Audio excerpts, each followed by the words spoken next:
Aksi bentrokan ini terjadi saat ribuan massa dari salah satu ormas mencoba menghadang petugas kepolisian yang sedang mengawal jurusita Pengadilan Negeri Surabaya untuk membacakan putusan eksekusi terhadap PT Cinderella Villa Indonesia di Jalan Tanjung Sari 7375 Surabaya Kamis siang.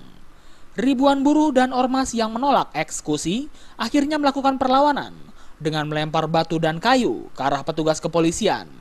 Namun polisi yang dilengkapi dengan pakaian anti huru-hara, lengkap dengan tameng dan tongkat pemukul, akhirnya berhasil memukul mundur ribuan massa tersebut.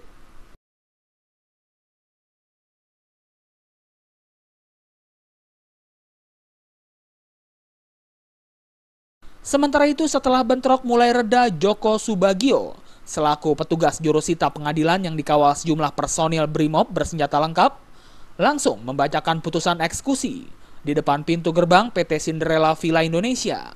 Joko Subagio mengatakan eksekusi yang dilakukan Pengadilan Negeri Surabaya ini sudah sesuai dengan putusan yang berlaku dan berkekuatan hukum tetap.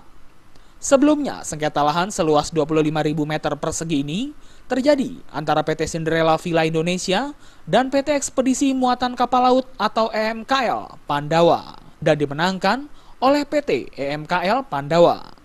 Eksekusi PT Cinderella Villa Indonesia ini sendiri sudah 3 kali gagal.